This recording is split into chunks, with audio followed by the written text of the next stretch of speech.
अंधेरे में अनसुनी आवाजें। अगली सुबह जब बचाव दल अस्पताल पहुंचा तो वहां सिर्फ सन्नाटा था। न अमन, न प्रकाश और न ही पुलिस की टीम। दीवारों पर सिर्फ वही खौफनाक संदेश लिखा था, यह मेरा घर है और तुम सब भी यहीं रहोगे। बचाव दल के लोग वहां से तुरंत भाग निकले, लेकिन उन सभी के दिमाग में एक ही सवाल था, क्या वे सच में मर गए थे? उनमें से एक अधिकारी, जिसका नाम सुरेश था, को कहानी पर विश्वास नहीं हो रहा था। उसने अपने एक साथी से कहा, यह सब बकवास है, वे सब कहां चले गए, यह कोई कैसे कह सकता है? मैं पता लगाऊंगा। सुरेश ने रात में अकेले ही अस्पताल जाने का फैसला किया। जैसे ही वह अस्पताल के गेट के पास पहुंचा, हवा की सनसनाहट तेज हो गई। उसे लगा जैसे कोई उसके कान में फुसफुसा रहा हो। उसने अपनी टॉर्च जलाई और दरवाजे की ओर बढ़ा। दरवाजा पुराना और जंग खाया हुआ था, और जैसे ही उसने उसे धक्का दिया, एक तेज और डरावनी आवाज आई, 444। दरवाजा खुलते ही सुरेश के शरीर में एक सिहरन सी दौड़ गई। जाल में फंसा शिकार अंदर। पूरा अस्पताल पहले से भी ज्यादा अंधेरे में डूबा हुआ था। दीवारों पर अब भी खून के छींटे और डरावनी पेंटिंग थीं। तभी सुरेश को गलियारे के अंत से किसी के धीरे धीरे हंसने की आवाज सुनाई दी। ही। वह आवाज कभी तेज होती तो कभी धीमी। सुरेश डरते हुए उस आवाज की ओर बढ़ा। जैसे ही वह आगे बढ़ा, उसे लगा कि कोई उसके पीछे चल रहा है। टप टप टप, किसी के नंगे पैरों की आवाज थी। सुरेश ने पलटकर देखा, लेकिन वहां कोई नहीं था। तभी पीछे से एक ठंडी और भयावह सांस उसके कान के पास महसूस हुई। सुहा! सुरेश ने डर के मारे गोली चलाने की कोशिश की, लेकिन तभी उसे किसी के रोने की आवाज सुनाई दी। हूं हूं हूं हूं। वह आवाज इतनी दर्दनाक थी कि सुरेश का दिल दहल गया। वह कमरे की ओर भागा जहां से रोने की आवाज आ रही थी। जैसे ही उसने दरवाजा खोला, आवाज अचानक रुक गई और उसे सिर्फ हवा की सनसनाहट सुनाई दी। हू। खौफनाक चेहरा और खूनी मुस्कान। सुरेश ने कमरे में चारों ओर देखा। वहां कुछ भी नहीं था, बस एक कोने में एक पुराना फटा हुआ कैमरा पड़ा था। वही कैमरा जो अमन और प्रकाश का था।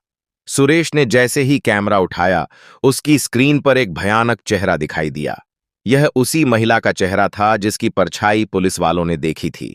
उसकी आंखें पूरी तरह काली थीं और उसके मुंह से खून बह रहा था। वह मुस्कुरा रही थी, लेकिन उसकी मुस्कान इतनी डरावनी थी कि सुरेश के हाथ से कैमरा गिर गया। उसकी हंसी की आवाज कमरे में गूंजने लगी। हाँ! वह हंसी पूरे अस्पताल में गूंज रही थी, मानो सैकड़ों लोग एक साथ हंस रहे हों। तभी कमरे की दीवार पर खून से लिखा हुआ एक नया संदेश उभरने लगा। तुम मुझे नहीं ढूंढ पाओगे, अब तुम भी मेरी तरह हो जाओगे। सुरेश घबराकर बाहर भागा, लेकिन जैसे ही वह गलियारे में पहुंचा, उसने देखा कि अमन और प्रकाश वहां खड़े हैं। लेकिन उनकी आंखें अब भी सफेद थीं और उनके मुंह से अजीब सी आवाजें निकल रही थीं। खी। वे सुरेश को देखकर मुस्कुरा रहे थे, एक ऐसी मुस्कान जिसमें कोई भावना नहीं थी। तभी एक और आवाज सुनाई दी, जो कमरे के बाहर से आ रही थी। तुम यहां क्यों आए? तुम भी मेरे हो गए। वह आवाज महिला की थी, जो अब सुरेश के बहुत करीब थी। सुरेश ने देखा कि उसके सामने अमन और प्रकाश के पीछे वही सफेद साड़ी वाली महिला खड़ी थी। उसके हाथ हवा में उठे हुए थे। सुरेश की चीख निकल गई, लेकिन तब तक बहुत देर हो चुकी थी। दरवाजा फिर से बंद हो गया और अस्पताल की खिड़कियां पूरी तरह टूट गईं। बाहर तेज तूफान चल रहा था और अंदर अंदर बस एक ही आवाज सुनाई दे रही थी, हा हा हा हा हा हा। यह तो अंत नहीं था। क्या सुरेश भी अमन और प्रकाश की तरह उस महिला का शिकार बन गया, या वह बच निकला? और आखिर वह कौन सी जगह है जहां आत्माओं की दुनिया शुरू होती है?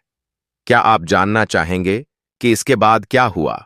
सुरेश की चीख उस अंधेरे अस्पताल के गलियारों में गूंज रही थी, लेकिन उसकी आवाज को निगल लिया गया था उस खौफनाक हंसी ने, जो अब हर तरफ से आ रही थी।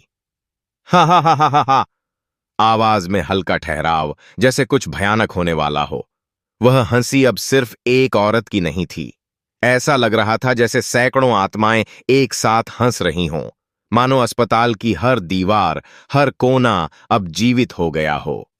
सुरेश ने अपनी आंखें बंद कर लीं। उसका दिल इतनी तेजी से धड़क रहा था कि उसे लग रहा था यह सीने से बाहर निकल आएगा। उसने हिम्मत जुटाई और चिल्लाया, कौन हो तुम? क्या चाहते हो? आवाज में हल्की कंपी, जैसे कोई डर के बावजूद हिम्मत दिखा रहा हो। लेकिन जवाब में सिर्फ सन्नाटा था। और फिर टप टप टप, वह नंगे पैरों की आवाज फिर से शुरू हो गई। इस बार यह इतनी करीब थी कि सुरेश को लगा कोई उसके ठीक पीछे खड़ा है। उसने पलटकर देखा, कुछ नहीं, सिर्फ अंधेरा। लेकिन तभी एक ठंडी सांस उसकी गर्दन पर महसूस हुई। सुहा।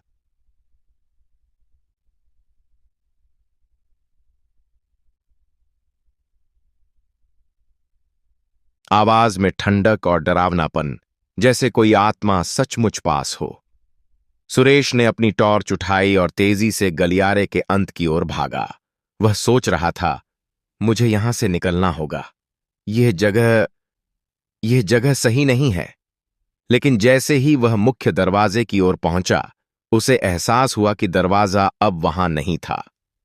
हां, जहां यह दरवाजा होना चाहिए था, वहां अब सिर्फ एक काली, ठोस दीवार थी, जिस पर खून से लिखा था, अब कोई रास्ता नहीं।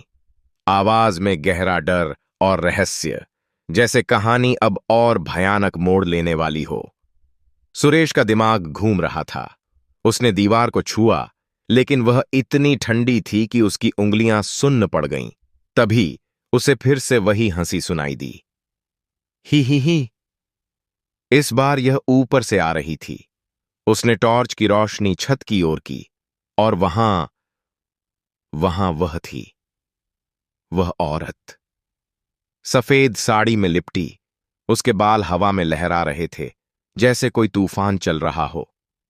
उसकी आंखें पूरी तरह काली थीं, और उसकी मुस्कान, हल्का ठहराव, इतनी डरावनी थी कि सुरेश की सांस रुक गई।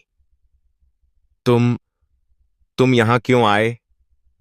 उसकी आवाज गहरी, खोखली और भारी थी, जैसे वह सीधे सुरेश के दिमाग में बोल रही हो। यह मेरा घर है, और जो यहां आता है वह मेरा हो जाता है। आवाज में एक खौफनाक शांति, जैसे वह अपने शिकार को जाल में फंसाने का मजा ले रही हो। सुरेश ने पीछे हटने की कोशिश की, लेकिन उसके पैर जमीन से चिपक गए थे। उसने देखा कि अमन और प्रकाश अब भी गलियारे के अंत में खड़े थे, लेकिन अब उनके चेहरे बदल गए थे। उनकी आंखें नहीं थीं, सिर्फ खाली गड्ढे थे, और उनके मुंह से खून टपक रहा था। वे धीरे धीरे सुरेश की ओर बढ़ रहे थे, और उनकी हर कदम के साथ वह खिखिखी की आवाज तेज होती जा रही थी, आवाज में तनाव बढ़ाते हुए। तभी उस औरत ने अपना हाथ बढ़ाया। उसके नाखून लंबे और काले थे, जैसे किसी जंगली जानवर के पंजे। उसने सुरेश के सीने की ओर इशारा किया और कहा, तुम्हारा दिल अब मेरा है। आवाज में एक ठंडी क्रूरता। सुरेश ने चीखने की कोशिश की, लेकिन उसकी आवाज गले में ही अटक गई। उसने देखा कि उसके सीने से एक अजीब सा धुंध निकल रहा था, जैसे उसकी आत्मा को कोई खींच रहा हो। वह औरत हंस रही थी, और उसकी हंसी अब इतनी तेज थी कि सुरेश के कान दर्द करने लगे। अचानक आवाज धीमी और रहस्यमयी, लेकिन तभी एक दूसरी आवाज गूंजी। यह किसी पुरुष की थी, गहरी और शांत। रुक जा शायरा, यह अभी तेरा नहीं है। आवाज में एक अजीब सा अधिकार। वह औरत, जिसे अब शायरा कहा गया था, रुक गई। उसकी काली आंखें उस आवाज की दिशा में घूमीं। सुरेश ने भी उस दिशा में देखा। वहां एक छाया थी, एक लंबा काला साया, जिसके पास कोई चेहरा नहीं था, सिर्फ दो चमकती हुई लाल आंखें। आवाज में उत्सुकता और डर का मिश्रण। तू तू यहां क्यों आया? शायरा की आवाज में पहली बार डर झलक रहा था। यह मेरा शिकार है। नहीं, उस छाया ने कहा, यह मेरा है, आवाज में एक डरावनी शांति। सुरेश को समझ नहीं आ रहा था कि वह क्या देख रहा है। क्या यह कोई और आत्मा थी या कुछ और, कुछ ऐसा जो इस अस्पताल की दीवारों से भी पुराना था। उसने देखा कि शायरा और उस छाया के बीच एक अजीब सा तनाव बढ़ रहा था। तभी वह छाया सुरेश की ओर बढ़ा। उसकी लाल आंखें सीधे सुरेश की आत्मा को भेद रही थीं। आवाज में तेजी और डरावना उत्साह। तुम इस जगह के सच को जानना चाहते हो सुरेश? छाया ने पूछा। यह अस्पताल, यह सिर्फ एक इमारत नहीं है, यह एक दरवाजा है, आत्माओं की दुनिया का दरवाजा। और तुमने इसे खोल दिया। लंबा ठहराव, जैसे कुछ भयानक होने वाला हो। तभी जमीन हिलने लगी, दीवारें चटकने लगीं और उस अंधेरे में सैकड़ों छायाएं उभरने लगीं। हर छाया के चेहरे पर वही खौफनाक मुस्कान थी। सुरेश की आंखों के सामने अंधेरा छा गया। धीमी, रहस्यमयी आवाज। क्या सुरेश उस अंधेरे में खो गया या वह उस छाया की मदद से बच निकला? और वह छाया कौन थी? क्या वह इस अस्पताल का असली मालिक था या कुछ और, कुछ ऐसा जो आत्माओं की दुनिया से भी परे था? आवाज में एक डरावना निमंत्रण। क्या आप सच जानना चाहेंगे या आप भी इस अंधेरे में खो जाना चाहेंगे?